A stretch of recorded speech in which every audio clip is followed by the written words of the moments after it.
Hola, Altubers. Aquí venimos con otro montón de libros. Es lo que se viene llamando un book haul, pero cuidado porque hoy hemos decidido reducir un poco la montaña de libros de la que os vamos a hablar. Porque algunos amigos me dicen, es que hay demasiados en cada una de estas entregas. Bueno, la verdad es que lo ponemos bastante fácil porque ponemos la lista de los libros y quien esté interesado en uno u otro puede ir directamente a ese minutado y buscar lo que le interesa.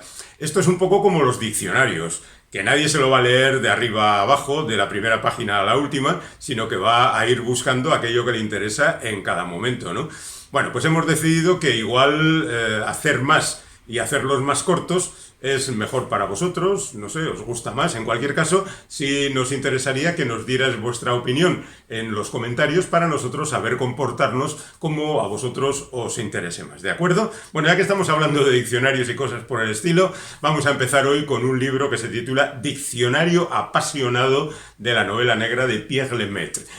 Bueno, este es un diccionario y como he dicho ya antes, los diccionarios no se leen de la primera a la última página. Tú de repente estás ante un diccionario de este tipo y dices, a ver, ¿de quién hablo? ¿Qué es lo que dice este de Westlake, de Donald Westlake, o de Dennis Lehane, o yo qué sé, Michael Connelly? Pues vas a buscarlo y lees lo que dice, ¿no?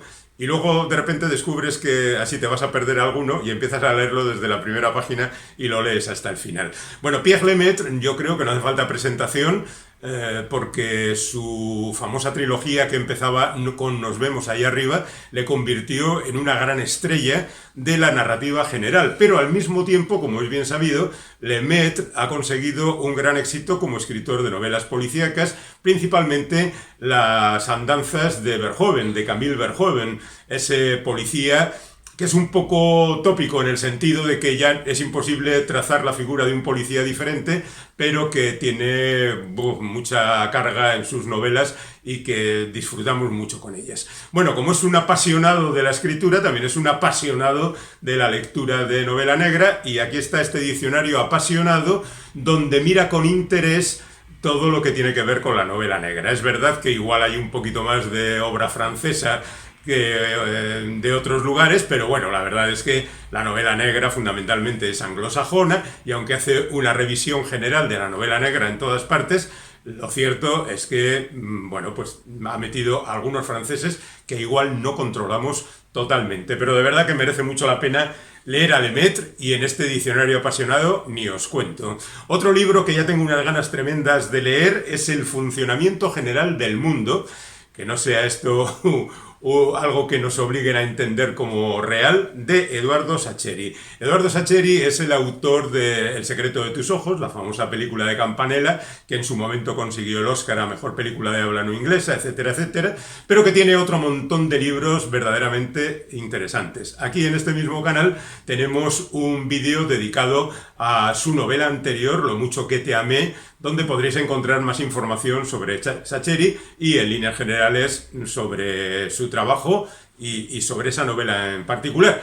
Pero a mí me gustó mucho también La noche de la usina, que luego fue llevada al cine con como La odisea de los giles, que no es tan buena como la novela, pero la novela es fantástica. Y desde ya creo que El funcionamiento general del mundo va a ser una novela que me va a dar grandes satisfacciones, porque es una novela de crecimiento y de recuerdo. El protagonista es un señor que ha prometido a sus hijos llevarles de farra, bueno, ya sabéis, a los parques temáticos habituales, cuando recibe una llamada que le hace cambiar de planes y marchar en otra dirección, pero como los chavales pues de adolescentes tienen que seguir con él, se los lleva en el viaje. Y ese viaje pues será un viaje de iniciación, un viaje de descubrimiento, de reconocimiento. El padre les va contando lo que fue su vida, los chavales piensan que el viejo cuenta historias que no le interesan a nadie, pero van descubriendo cosas. Y al final acaban hermanados de alguna manera a través del fútbol, porque a Sacheri le gusta mucho el fútbol, y también en El secreto de tus ojos aparecía un partido de fútbol, como recordaréis, y siempre está el fútbol flotando por ahí. Y a través del fútbol es como padre e hijos se reencuentran en este viaje, digamos, iniciático. No he leído la novela, pero de verdad que ahora mismo es la que más me apetece leer, o así. Este libro, que no es propiamente una novela, sí lo he leído en su mitad primera.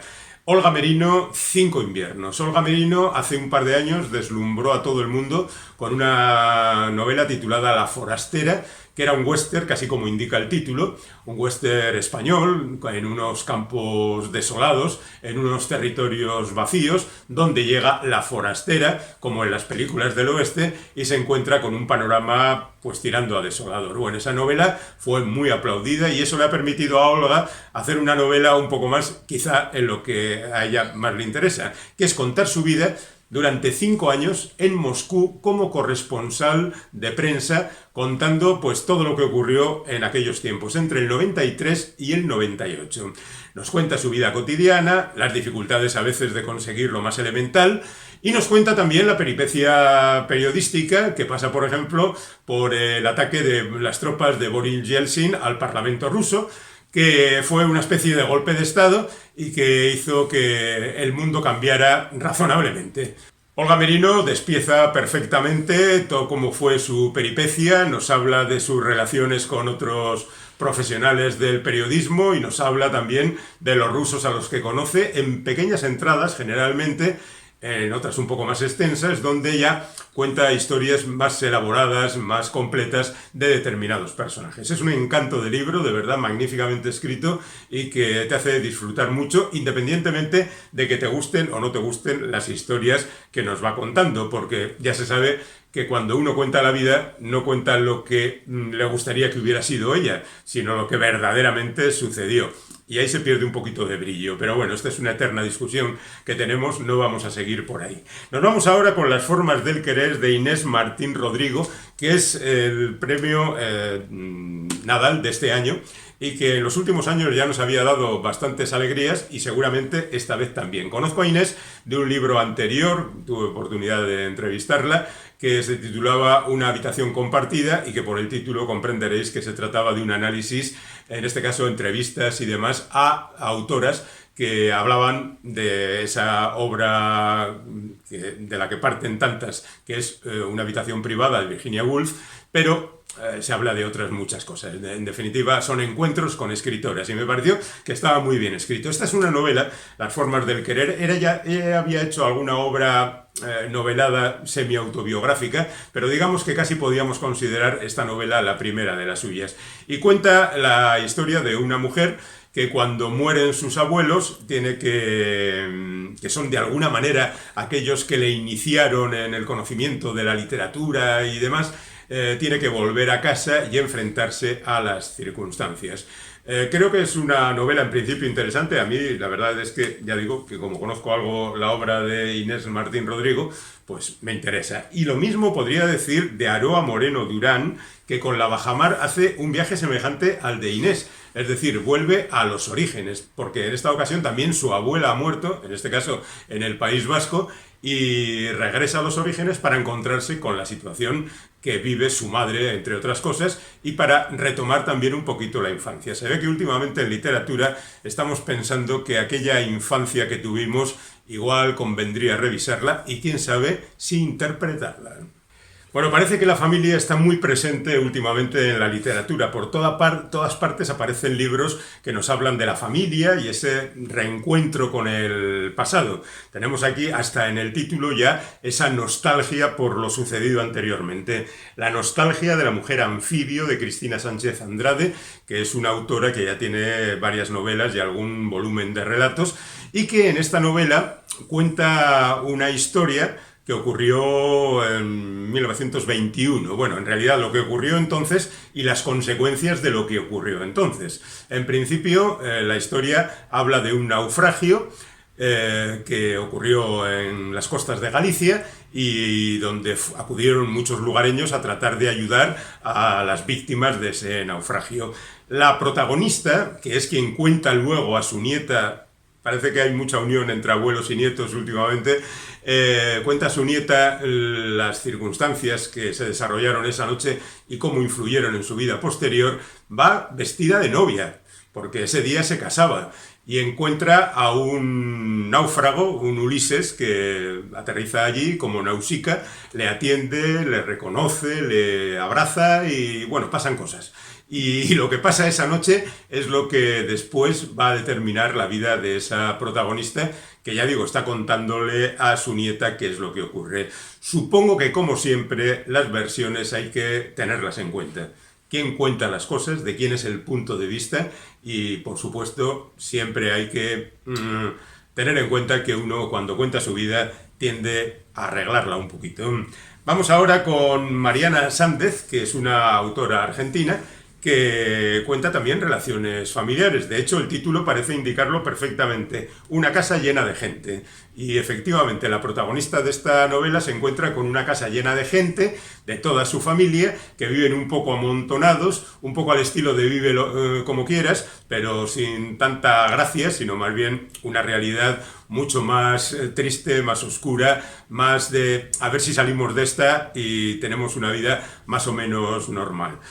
Mariana Sández, yo creo que no he tenido oportunidad de leerla hasta ahora, pero tiene una obra interesante a la espalda y seguramente trataré de recuperar algo después de leer este libro. Nos vamos ahora, vamos a dejar las relaciones familiares con otras relaciones algo más peligrosas, más complejas, esas que se derivan en la Segunda Guerra Mundial de aquellos que protegieron a los judíos que iban a ser víctimas de los nazis. Aquí se cuenta la historia de un hombre que recogió a 2 judíos, los escondió en su casa, resistió todas las presiones, incluso resistió, al parecer, todas las presiones después para que se le reconociera el hecho de su heroicidad, de cómo, poniendo en riesgo su vida, se había atrevido a sacar adelante a esas personas. No conozco tampoco a Eric Galk, el autor del libro, pero ya veis que esto se puede leer fácilmente porque no llega a 120 páginas, 100 páginas, digamos,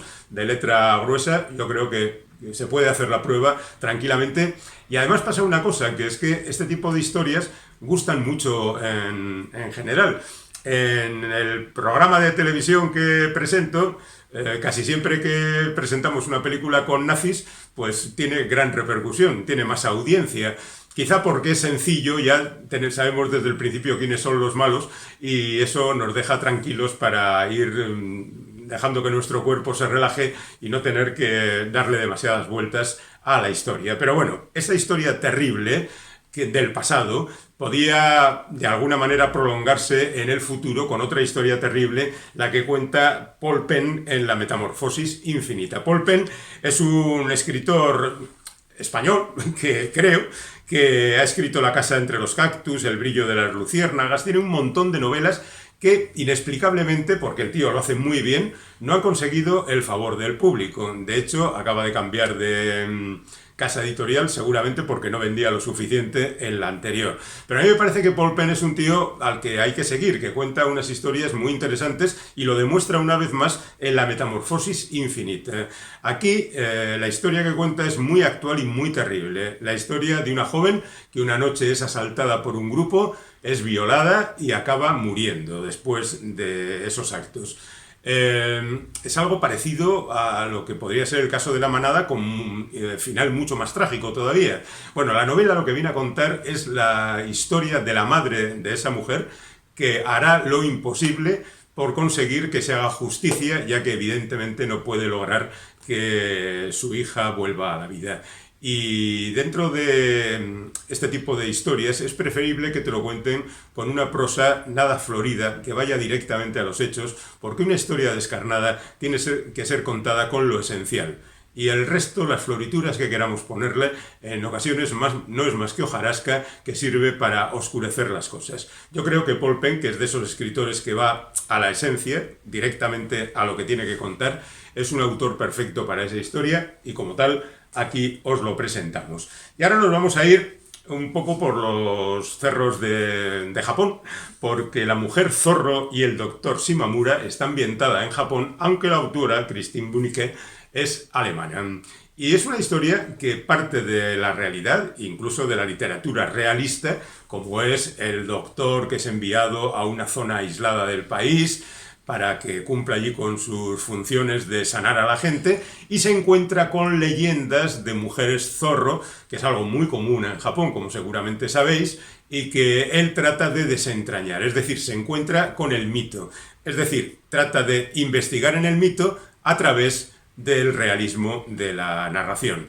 Y a mí esa mezcla siempre me ha parecido muy interesante y muy atractiva. Así que por eso os traigo aquí este libro. Lo hago con con todos los libros en el sentido de que a mí me parecen interesantes y aunque algunos los he leído y la mayor parte no, sí me parecen dignos de ser leídos. Otra cosa es que a vosotros os parezca una cosa diferente porque lo que os gusta es algo muy diferente. Y también trato de presentar cosas muy variadas, que haya temáticas diferentes y que todo el mundo pueda encontrar aquí su libro favorito. Por ejemplo, damos un salto gigante y nos encontramos con M.C. Beaton, que es una autora escocesa que murió en 2019, pero que ha dejado tras de sí una obra inmensa de novelas románticas, de novelas policiales al estilo británico, ya sabéis, Agatha Christie y demás, e incluso casi un poquito más ingenuas, como es el caso de Agatha Racing, que podríamos considerar casi como una novela juvenil. Agatha Racing y la jardinera asesinada. Bueno, Agatha Racing es la protagonista, ya digo, de varias novelas, dos de las cuales ya habían sido publicadas, Agatha Racing y La quiche letal, y Agatha Racing y El veterinario cruel. Bueno, pues aquí le da por la jardinería, porque hay un concurso de jardinería. Y allí se presenta Agatha Racing pensando en que esa melancolía que la ha poseído últimamente será aliviada gracias a las plantas y la gente que las cultiva. Bueno, lo que será aliviado no será por las plantas, sino justamente porque se comete un asesinato. Y a partir de ahí, pues oye, casi 200 páginas de entretenimiento asegurado. Y como solemos hacer habitualmente, vamos a terminar con un cómic. Este caso, pues es bien conocido. En principio porque se trata de una reedición. Es un libro que se publicó originalmente en 1909. En segundo lugar, porque es de Santiago García y Javier Olivares, que es esa gente que ha hecho La cólera o Las meninas y que vosotros sabéis que a mí me gustan mucho y espero que a vosotros también. Y en tercer lugar, porque no es otra cosa que El extraño caso del Dr. Jekyll y Mr. Hyde, que es esa novela corta de Robert Louis Stevenson, iniciática y seminal en el sentido de que ha dado luego a múltiples interpretaciones. La dualidad del ser humano, el científico que descubre cómo separar las dos personalidades, el bueno que al final es víctima de la brutalidad del malo y tantas cosas como ocurren en la novela original, que ya digo que es fantástica totalmente. Y una vez más se demuestra, por un lado, la facilidad que tiene Santiago García de resumir absolutamente las cosas, de hacerlas concretas y muy directas, y por otra parte a Javier Olivares con su dibujo verdaderamente espectacular, que ciertamente pues tiene diferentes niveles y hace de la doble página un auténtico festival. ¿Qué os voy a contar? Me ha encantado y la verdad es que se puede releer varias veces. Aquí os dejo este puñado de libros. Espero conocer vuestra opinión sobre si es preferible contar sobre 20 libros o sobre 10. O si sobre 5, vosotros diréis.